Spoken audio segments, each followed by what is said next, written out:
Bonjour à tous. Alors il y a quelques jours, sous une de mes vidéos, quelqu'un a demandé qu'est-ce que c'est que ce 6. Pour lui c'était un 6, donc il y a encore des gens qui ne savent pas ce que c'est que le phi. Bon, c'était pas un insoumis, bien sûr, mais quand même. Donc je me suis dit, je vais faire une toute petite vidéo pour parler de ce phi. Alors déjà, pourquoi ce signe-là? Pourquoi ce phi, qui est une lettre grecque? Bon, France insoumise, ça fait F-I. Si on lit ces deux lettres, ça fait phi, le son phi. Et j'ai entendu dans un meeting Jean-Luc Mélenchon expliquer que Alexis Corbière avait eu l'idée, en entendant ce son phi, de la lettre phi, la lettre grecque. Donc, ils se sont dit, on va examiner la question, je suppose que c'est ce qu'ils se sont dit. Déjà, quand on écrit cette lettre phi en minuscule, là elle est écrite en minuscule, avec cette forme-là, on a un peu l'impression de voir la tête d'un petit bonhomme et quelqu'un qui lève le poing. D'ailleurs, ils ont accentué, volontairement je pense, le petit crochet en haut, ça fait un peu le point levé de résistance. Ensuite, la lettre grecque, donc la Grèce, c'est le berceau de la démocratie, c'est en Grèce qu'est née la démocratie dans l'Antiquité. C'est un beau symbole. Et phi, si on veut aller un tout petit peu plus loin, c'est le début de philosophie, qui est un mot d'origine grecque aussi. Voilà, donc ça fait tout un tas de petits symboles qui sont très intéressants et qu'on a pu associer avec la France insoumise et le programme L'Avenir en commun, parce que nous sommes des démocrates. Le programme L'Avenir en commun a été établi très très démocratiquement par des milliers de personnes qui se sont concertées, qui ont comparé leur expérience, leur vision des choses.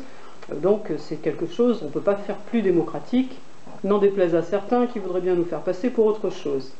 S'ils ne comprennent pas ou s'ils font semblant de ne pas comprendre, on ne peut rien y faire. Beaucoup de gens comprennent, c'est l'essentiel. La lettre phi a aussi autre chose de très particulier, c'est qu'elle est associée à un nombre. Alors ce nombre qui est associé à phi est connu des matheux, bien sûr, parce que c'est un nombre. Mince, j'ai dit matheux, c'est une insulte. Vous voyez jusqu'où on va, matheux c'est une insulte. Donc ce nombre est connu des matheux, des mathématiciens, et il est connu aussi des artistes. Moi c'est comme ça que je l'ai connu, parce que je faisais beaucoup de dessins à une époque. Et donc ce nombre qui est associé à phi, c'est le nombre d'or. C'est le 1,618 033 98 87. Et ce nombre, si on l'utilise pour calculer les proportions dans une œuvre artistique, une architecture, une peinture, voire même une musique, ça c'est déjà fait en musique, eh bien on obtient quelque chose d'harmonieux. Il y a certaines personnes qui poussent jusqu'à dire que si on n'utilise pas ce nombre, on obtiendra une œuvre qui manquera d'harmonie et qui sera mal perçue par l'être humain, parce que c'est ces proportions calculées par ce nombre qui font que notre œil ou notre oreille, si c'est de la musique, adhère à l'œuvre en question. Alors l'utilisation qu'on a cru longtemps la plus ancienne de ce nombre d'or, c'était pour la pyramide de Gizeh. La pyramide de Gizeh correspond dans ses proportions à l'utilisation de ce nombre d'or. Voilà, donc ça remonte quand même assez longtemps. Et récemment, il a été retrouvé une statue qui est plus ancienne que les pyramides d'Égypte et qui, elle aussi, a des proportions qui correspondent à l'utilisation du nombre d'or. Donc, vous voyez, c'est quelque chose de très ancien. Ce qu'il y a de plus intéressant encore, c'est qu'on retrouve ce nombre d'or dans la nature. Les proportions de certaines fleurs et par exemple aussi des flocons de neige correspondent à l'utilisation du nombre d'or, comme si quelque chose avait calculé avec ce nombre d'or pour fabriquer les choses de la nature. Donc ça c'est assez marrant en fait à observer. Et ce nombre d'or, il est associé à une suite. Alors une suite en mathématiques, c'est-à-dire que vous partez d'un nombre, quelquefois de deux nombres, vous prenez une opération mathématique et vous la répercutez à chaque fois sur votre résultat que vous avez, vous recommencez votre opération indéfiniment. Donc cette suite-là particulière, elle a été créée par Leonardo Fibonacci, qui habitait à Pise et qui s'est amusé à créer cette suite et qui l'a publiée en 1202. Donc, vous voyez, c'est pas tout récent. Donc lui, il s'était dit, tiens, je vais compter des lapins. Je considère que j'ai 2 lapins, ils vont faire un petit. Quand le petit sera en âge de procréer, ce petit va faire un bébé à son tour avec un des 2 autres lapins qui correspond à son sexe. Donc on part de 1 plus 1 égale 2. Ensuite, le deuxième rang de la suite, c'est 2 plus 1, le bébé qui est né, ça fait 3. Et ensuite, on continue toujours comme ça. Donc cette suite, elle va se faire en utilisant le dernier nombre qu'on trouve et en l'additionnant au nombre supérieur. C'est-à-dire, vous avez la première rangée, 1 plus 1 égale 2, la deuxième rangée, 2 plus 1 égale 3, vous additionnez 3 plus 2, 3 plus 2 égale 5. Ensuite, vous recommencez. 5 plus 3, 5 plus 3 égale 8.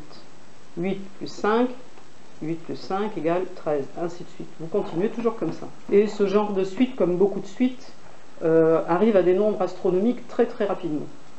Ça gonfle très rapidement. Alors l'intérêt de cette suite de Fibonacci, qui est en rapport avec le nombre d'or, c'est que quand vous divisez par exemple 13 par 8, vous allez trouver un nombre très approchant du nombre d'or. Et plus vous avancez dans cette suite avec des nombres très gros, plus vous approchez du nombre d'or jusqu'à l'atteindre. Donc voilà, cette suite, elle est très particulière parce qu'elle est associée au nombre d'or. Et cette suite de Fibonacci a aussi été utilisée dans l'architecture, par exemple pour faire des tours qui sont en pyramide. Et dans la nature, on a aussi remarqué, par exemple, que le cœur de la fleur de tournesol, les grains sont disposés en spirale. Et c'est une illustration de la suite de Fibonacci. Donc je ne vais pas vous l'expliquer là, c'est un peu compliqué, mais c'est une illustration de la suite de Fibonacci, ainsi que certaines coquilles de mollusques, notamment le colimaçon, qui part du centre, et puis après, pareil, qui s'évase en spirale. Voilà ce qui est associé à Phi au nombre d'or. Alors j'espère que je vous ai intéressé, j'espère que ça vous donnera envie d'aller voir un petit peu plus loin, d'aller chercher un petit peu plus. Voilà, donc moi je trouve que d'une part la démocratie, d'autre part la philosophie et en plus l'harmonie qui est l'essence de ce nombre d'or, ça correspond tout à fait avec notre mouvement La France Insoumise et avec notre programme L'avenir en commun, qui se veut aller vers l'harmonie, aller vers un monde meilleur pour tout le monde, meilleur pour la nature, pour les êtres vivants. Nous, on voudrait aller vers un monde qui va vers l'harmonie, la philosophie, contrairement à la plupart des autres qui veulent aller vers un monde matérialiste. Moi, j'aime bien ce symbole Phi pour toutes ces choses-là. Et d'ailleurs, je le garderai toujours dans un petit coin sur mes avatars ou sur mes photos de Facebook et d'ailleurs, parce que j'aime bien. Je trouve que c'est un symbole intéressant et c'est pas mal qu'on se reconnaisse entre nous avec ce petit symbole.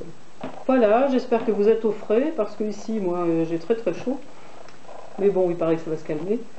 Et je vous souhaite une bonne fin de soirée, une bonne fête de la musique demain soir. Et je vous dis à bientôt pour une autre vidéo. Si vous avez des idées de vidéos, vous pouvez me les transmettre dans les commentaires.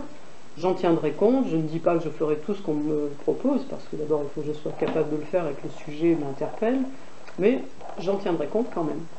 Voilà, merci beaucoup. À bientôt. Au revoir.